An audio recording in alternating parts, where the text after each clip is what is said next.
उत्तर प्रदेश में शिक्षकों की बहाली का मामला यानी शिक्षा मित्र बनाम 69,000 प्राथमिक शिक्षकों की भर्ती।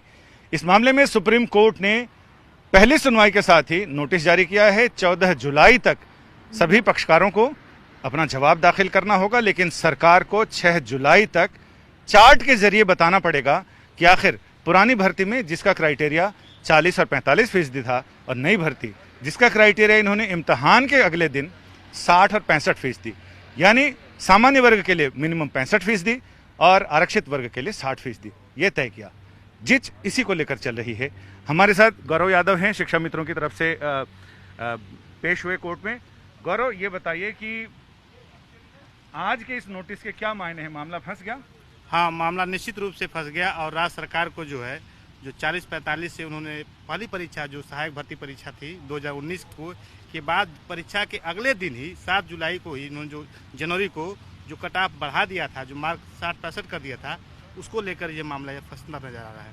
इसमें पहले कोर्ट ने मुकुल रोहतगी जी के दलीलें सुनने के बाद कोर्ट ने इसे खारिज कर दिया था। हाँ, निश्चित रूप से मुकुल रोहतगी साहब को जो केस शिक्षा मित्रों के एक टीम के लोग आए थे तो वो अपने केस को सही से प्रेजेंट नहीं कर पाए और जस्टिस ललित साहब ने कहा कि हम आपके साथ नहीं हैं और इस केस को डिसमिस करते हैं। फिर उसके बाद दूसरे केस को उन्होंने लिया और अन्य वरिष्ठ अधिवक्ताओं ने केस की बातों के सारी बातों में और उसको समझाते हुए जब उन्होंने किया है तो कोर्ट कन्विंस हो गई और अंततः अंत में आकर जो है कई 2-3 डायरेक्शन पास किए हैं। पहले उन्होंने कहा कि आप 6 तारीख तक सारे लोग चार्ट बना के दे दें कितने 40-45 पे हैं। 14 तारीख को जो है इसकी फाइनल सुनवाई होगी और कहा कि कोई एडजर्मेंट नहीं लिया जाएगा और बाकी राज्य सरकार को कहा कि आप अपने दे दें सारी बातें। यानी कोर्ट ने पहले सुनवाई के दौरान यह भी कहा था कि हम चाहते हैं कि इस मामले की सुनवाई ओपन कोर्ट में हो। जब रेगुलर कोर्ट शुरू होगी गर्मी की छुट्टियों के बाद, उस समय इस मामले की सुनवाई की जाए। लेकिन शिक्षा मित्रों की तरफ से कुछ वकीलों ने ये कहा, जोर दिया कि आज ही इसकी सुनवाई हो जाए तो ज़्यादा बेहतर है और इसके बाद कोर्ट ने विस्तृत सुनवाई की और आखिर में नोटिस जारी किया। यानी 14 जुलाई तक सारे पक्षकारों को, जिसमें उत्तर प्रदेश सरकार है, प्राथमिक शिक्षा बोर्ड है और ये तमाम जिन्हें पक्षकार बनाया गया है, याचिकाकर्ताओं ने बनाया है, उनसे याचिका के मुख्य बिंदुओं पर, मुख्य सवालों पर उनसे जवाब तलब किया गया। उत्तर प्रदेश में 69,000 प्राथमिक शिक्षकों की भर्ती के मामले में सुप्रीम कोर्ट ने विस्तृत सुनवाई के बाद नोटिस जारी कर दिया है। 14 जुलाई को उत्तर प्रदेश सरकार, बेसिक शिक्षा बोर्ड और बाकी अन्य पक्षकारों को जवाब देना है। सरकार को 6 जुलाई तक कोर्ट को यह भी बताना है कि आखिर भर्ती के एक चरण में 40 और 45%, दूसरे चरण में 60 और 65% का न्यूनतम आधार तय करने का आधार क्या है, कानूनी आधार क्या है, चार्ट के जरिए कोर्ट को यह समझाना है। अब इस मामले में हम बात कर रहे हैं बेसिक शिक्षा बोर्ड के वकील हमारे साथ हैं Rakesh Mishra ji. Rakesh ji advocate on record हैं ये उनके। मिश्रा जी, ये बताइए कि क्या मामला फंस गया? फंसना इसे नहीं कहते, फंसना होता जब स्टे होता, कोर्ट या कहती कि आप अपॉइंटमेंट लेटर नहीं जारी करेंगे, जैसे कि पूरे सुप्रीम कोर्ट के टॉप लॉयर्स शिक्षा मित्रों ने कर रखे थे। सब ने कोशिश की। मिस्टर मुकुल रोहतगी का तो मैटर ही आइटम नंबर 1, जिसको आइटम 20 था, जिसको उनका पहला आइटम था और बाकी सब उससे कनेक्ट थे, उसको डिसमिस, मुख्य आइटम उसको डिसमिस कर दिया। का we are not with you, just show us what is there wrong in the impugned judgement. कुछ भी नहीं मिला। उसके बाद हुआ क्या कि मिस्टर गोपाल सुब्रमण्यम इतने सालों बाद मैटर में बहस कर रहे हैं, किसी भी मैटर में उनकी आवाज नहीं सुनाई पड़ रही थी। यही हाल मिस्टर दुष्यंत दबे का था।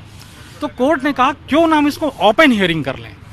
उसके बाद मिस्टर दुष्यंत दबे ने कहा कि नहीं, इसमें हमें स्टे चाहिए। तो स्टे के लिए मिस्टर दुष्यंत दबे, मिस्टर पटवालिया और लास्ट में डॉक्टर राजीव धवन ने बड़ी कोशिशें की, मगर कोर्ट ने कहा इस जजमेंट में एक हिस्सा हमें दिखाइए जो गलत हो, जिसकी वजह से हम स्टे कर सकें। वो हिस्सा कोई दिखा नहीं पाया। जहां तक रही बात है, कोर्ट ने अलाउ किया कि 69,000 की जो आपका शेड्यूल है, शेड्यूल बताया गया कि 3 से 6 तारीख के बीच में हम अपॉइंटमेंट लेटर जारी कर देंगे। 3 से 6 जून की बात कर रहा हूं और हमें जवाब देना है जुलाई में 6। तो अपॉइंटमेंट लेटर 69,000 टीचर्स का ज्वाइन करके उनकी ज्वाइनिंग हो जाएगी। उसके बाद कोर्ट का ये व्यू था कि 15-20 साल की सर्विसेज दी है, इनके प्रति एक सिंपैथेटिक व्यू होना चाहिए। आप शिक्षा मित्रों के लिए इनको आप रेगुलर अपॉइंटमेंट के बाद निकाल मत दीजिएगा। हमने कहा ऐसा नहीं करेंगे, ये चलते रहेंगे। कोर्ट ने अपने आदेश में भी ये कहा है कि उनके साथ छेड़छाड़ ना करिएगा। बिल्कुल सही। पर हमारे जो नए अपॉइंटमेंट होने थे, जो हमारा फर्ज था, वो पूरा हुआ और उत्तर प्रदेश में ये मैटर वहाँ, आज तो हम कैबिनेट पे सिर्फ थे, ये मिस्टर महाधिवक्ता उत्तर प्रदेश ने बड़े अच्छे से इसको फाइट किया था कि जो एक बिंदु नहीं मिला स्टे के लिए। चंद्रा जी? चंद्रा जी नहीं, हमारे महाधिवक्ता। अच्छा जी। यानी कुल मिलाकर 69,000 शिक्षकों का मामला 2018 के दिसंबर में ये नियुक्तियों का विज्ञापन निकला था। 19 के जनवरी में इम्तिहान हुए, उसके बाद से मामला अभी तक लगभग 1.5 साल से ज़्यादा हो गया है। मामला अदालतों के चक्कर ही लगा रहा है। लेकिन अब जैसा कि मिश्रा जी ने बताया, वो 69,000 शिक्षक उम्मीदवार जो 60 से 65% के कट ऑफ पर हैं, उनके लिए उम्मीद अभी शेष है, क्योंकि सरकार का यह कहना है कि वो जून में उनके लिए नियुक्ति पत्र जारी कर देगी। अब देखते हैं, सरकार ने ऐसे कई दावे किए थे, पहले भी वादे किए थे, वो वादे तो अब तक चल नहीं पाए, लेकिन अब उम्मीद पर दुनिया कायम है। कैमरामैन विनोद कुमार के साथ संजय शर्मा, दिल्ली आज तक।